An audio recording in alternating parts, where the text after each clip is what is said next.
ایک ایسے صحابی جو کالے رنگ کے تھے، لوگ ان سے نفرت کرتے تھے، جو غیر مسلم تھے، نبی کریم صلی اللہ علیہ وسلم کی خدمت میں حاضر ہوئے تو ان کے دل میں ڈر تھا، اسلام کو قبول کرنے سے ڈرتے تھے۔ ایسی کون سی بات تھی جن کی وجہ سے وہ اسلام قبول کرنے سے ڈرتے تھے؟ جب وہ اپنی نسبت کے لیے لوگوں سے رشتہ مانگتے تو لوگ کیوں ان کو رشتہ نہیں دیتے تھے؟ حضرت محمد صلی اللہ علیہ وسلم نے ایک خوبصورت لڑکی سے ان کی شادی کروائی۔ مدت کے بعد شادی کی رات انہوں نے اپنی پہلی رات چھوڑ کر جنگ میں شرکت کرنے کو ترجیح دی اور شہادت کا رتبہ حاصل ہوا۔ کالے رنگ کے یہ صحابی کو اتنا رتبہ ملا اور حوروں نے جنت میں پورے شوق و ذوق سے ان صحابی کا استقبال کیا۔ پورا واقعہ جاننے کے لیے ویڈیو کو آخر تک ضرور دیکھیے گا۔ ویڈیو پسند آئے تو چینل کو سبسکرائب کر دیجیے گا، ویڈیو کو لائک کر دیجیے گا۔ بسم اللہ الرحمن الرحیم۔ السلام علیکم پیارے ناظرین، ایک دن حضور پاک صلی اللہ علیہ وسلم اپنے چند جان نثاروں کے حلقے میں تشریف فرما تھے۔ اتنے میں بے ڈول جسم کا کالے رنگ کا شخص نبی کریم صلی اللہ علیہ وسلم کی خدمت میں حاضر ہوا اور عرض کرنے لگا، پیارے آقا صلی اللہ علیہ وسلم، جیسا کہ آپ دیکھ سکتے ہیں کہ میں نہایت ہی بھدی شکل کا آدمی ہوں۔ لوگ مجھے دور سے ہی دیکھتے ہیں تو مجھ سے دور ہونے لگتے ہیں، کوئی بھی مجھے پسند نہیں کرتا اور نہ ہی میرے قریب آتے ہیں۔ کیا مجھ جیسا شخص جس کا رنگ کالا ہے جنت میں جا سکتا ہے؟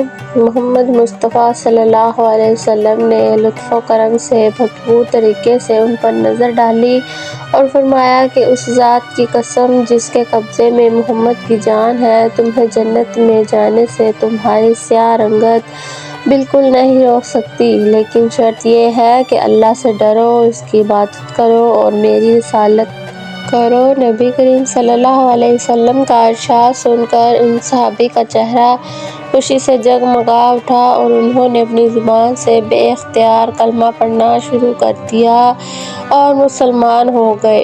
حضرت سعد الاسفن کا اصل نام تو سعد تھا، مگر ان کی سیاہ رنگت کی وجہ سے لوگ ان کو سعد الاسفن کہا کرتے تھے۔ انہوں نے بارگاہ رسالت میں عرض کیا کہ یا رسول اللہ صلی اللہ علیہ وسلم، میں نکاح کرنا چاہتا ہوں، لیکن میری سیاہ اور بدنما صورت کی وجہ سے مجھے کوئی رشتہ نہیں دینے کو تیار ہوتا۔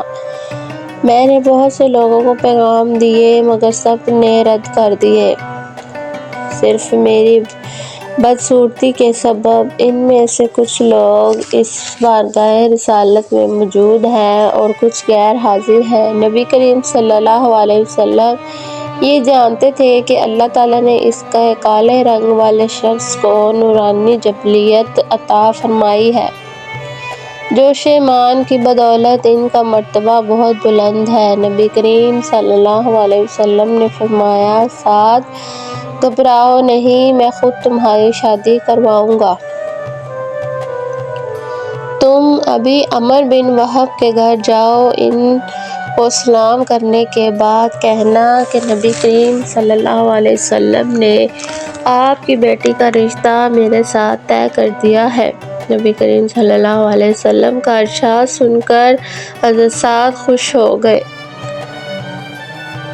خوشی کے ساتھ حضرت سعد رضی اللہ تعالیٰ عنہ عمر بن وہب کے گھر کی طرف چل دیے۔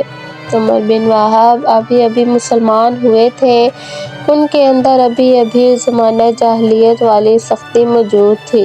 حضرت سعد رضی اللہ تعالیٰ عنہ نے عمر بن وہب کے گھر پہنچ کر عمر بن وہب کو نبی کریم صلی اللہ علیہ وسلم کے ارشاد سے مطلع کیا۔ عمر بن وہب کی یہ سن کر حیرت میں پڑ گئے اور سوچنے لگے کہ میری ماہ پیکر ذہین و فطین بیٹی کا رشتہ اس سیاہ فام شخص سے کیسے ہو سکتا ہے؟ انہوں نے کچھ بھی سوچے سمجھے بغیر ان کا پیغام رد کر دیا۔ بڑی سختی سے ان کو جانے کے لیے کہا۔ سعادت مند لڑکی نے ان دونوں کی بات سن لی تھی۔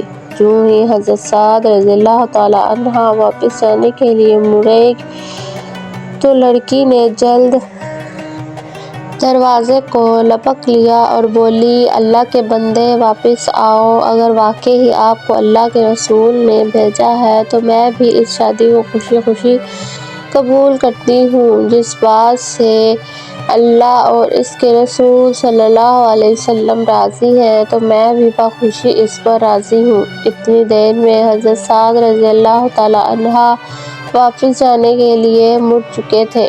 معلوم نہیں کہ انہوں نے لڑکی کی بات سنی ہوگی۔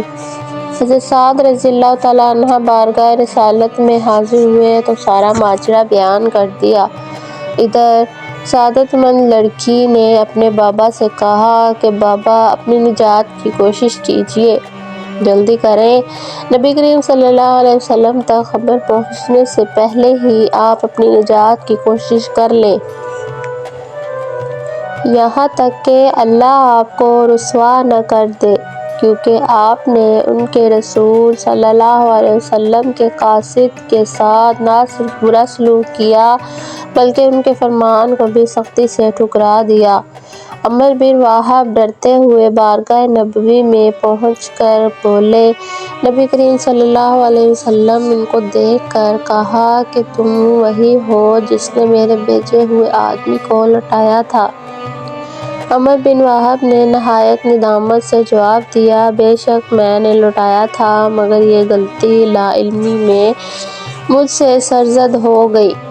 میں اس شخص کو نہیں جانتا تھا، اسی لیے اپنی غلطی پر شرمندہ ہوں۔ مجھے اپنی لڑکی کی شادی اس شخص سے منظور ہے۔ نبی کریم صلی اللہ علیہ وسلم نے عمر بن وہب کی پیشکش کو قبول کر کے حضرت سعد بن وہب سے مخاطب ہو کر کہا کہ سعد، میں نے تمہارا نکاح عمر بن وہب کی صاحبزادی سے 400 درہم کے عوض طے قرار پا دیا ہے، اب تم جاؤ اور اپنی بیوی کو لے کر آؤ۔ سعد نے کہا کہ یا رسول اللہ صلی اللہ علیہ وسلم، میرے پاس تو 1 روپیہ بھی نہیں ہے، میں 400 درہم کہاں سے لاؤں گا؟ تو رسول اللہ صلی اللہ علیہ وسلم نے فرمایا کہ تم ابھی جاؤ اور حضرت عثمان، حضرت علی اور حضرت عبد الرحمن رضی اللہ تعالیٰ عنہ سے 200 درہم لے کر آؤ، اس طرح تمہارے پاس 600 درہم ہو جائیں گے۔ 400 درہم مہر ادا کر دینا اور 200 درہم سے اپنا کوئی کام شروع کر لینا۔ حضرت سعد رضی اللہ تعالیٰ عنہ، حضرت علی رضی اللہ تعالیٰ عنہ، حضرت عثمان رضی اللہ تعالیٰ عنہ اور حضرت عبد الرحمن رضی اللہ تعالیٰ عنہ کے پاس گئے اور ان کو فرمان رسول صلی اللہ علیہ وسلم سنایا تو انہوں نے خوش ہو کر 200 سے زیادہ درہم سے نواز دیا۔ اس کے بعد آپ رضی اللہ تعالیٰ عنہ بازار گئے اور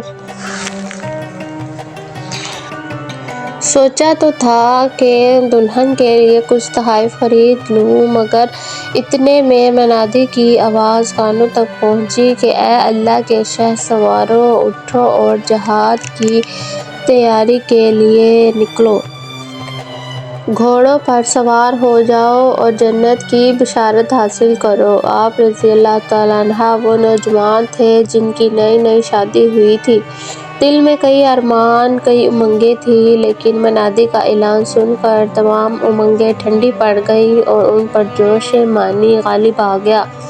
دلہن کے لیے تحائف خریدنے کی بجائے ان دیناروں کو لیا اور ان سے گھوڑا تلوار خریدی اور سر پر عمامہ پہن کر نبی کریم صلی اللہ علیہ وسلم کے سامنے جہاد میں جہادیوں کے ساتھ شامل ہو گئے۔ غزوہ میں شامل ہو کر آپ رضی اللہ تعالیٰ عنہ ایسے جوش کے ساتھ لڑے کہ بڑے بڑے مجاہدوں کو پیچھے چھوڑ دیا۔ ایک جگہ گھوڑا اڑ گیا تو اس کی پشت پر سے اترے اور آستینیں چڑھا کر پیادہ ہی لڑنے لگے۔ نبی کریم صلی اللہ علیہ وسلم نے لڑتے لڑتے سعد رضی اللہ تعالیٰ عنہ کے ہاتھوں کی سیاہی دیکھی تو آواز بلند کر کے فرمایا، سعد، مگر سعد رضی اللہ تعالیٰ عنہ جوش معنی میں اس قدر مگن ہو کر لڑ رہے تھے کہ ان کو اپنے آقا دو جہاں کی آواز مبارک بھی سنائی نہ دی۔ جب سعد رضی اللہ تعالیٰ عنہ کے زخمی ہونے کی خبر نبی کریم صلی اللہ علیہ وسلم تک پہنچی تو آپ صلی اللہ علیہ وسلم سعد رضی اللہ تعالیٰ عنہ کے پاس گئے اور ان کا سر اپنی گود میں لے لیا تو آپ رضی اللہ تعالیٰ عنہ کی روح پرواز کر گئی۔ نبی کریم صلی اللہ علیہ وسلم رونے لگے اور پھر مسکرانے لگے، اس کے بعد منہ پھیر دیا۔ صحابہ کرام نے کہا کہ یا رسول اللہ صلی اللہ علیہ وسلم، پہلے آپ سعد کو دیکھ کر روئے، پھر مسکرائے، پھر منہ پھیر دیا، فرمایا اس کی کیا وجہ ہے؟ نبی کریم صلی اللہ علیہ وسلم نے مسکراتے ہوئے جواب دیا کہ رویا سعد کی جدائی میں، مسکرایا سعد کا جنتی محل دیکھ کر، اور منہ اس لیے پھیر لیا کہ حوریں سعد کا استقبال کرنے کے لیے آ رہی ہیں اور ان کی پنڈلیاں نظر آ رہی ہیں، شرم و حیا کی وجہ سے منہ پھیر لیا۔ نبی کریم صلی اللہ علیہ وسلم نے فرمایا کہ چونکہ میں نے سعد رضی اللہ تعالیٰ عنہ کا نکاح وہب کی صاحبزادی سے کروایا تھا، اس لیے اس کے مطلوبہ سامان کی حقدار وہی ہے، چنانچہ اس کا سامان اس کی بیوی تک پہنچا دو اور اس کے باپ سے کہو کہ سعد کی شادی جنت میں ایک بہتر اور خوبصورت لڑکی سے ہو گئی ہے۔ ان کے ماں باپ کو بشارت دے دو کہ سعد شہادت کے رتبے سے سرخرو ہو گیا۔ حضرت سعد رضی اللہ تعالیٰ عنہ وہ واحد صحابی تھے جو قبول اسلام کے بعد بہت کم مدت تک اس دنیا میں قیام پذیر رہے، اور جتنی دیر قیام کیا وہ اپنے جوش معنی کے سبب مسلمانوں کے لیے مشعل راہ بنے رہیں گے۔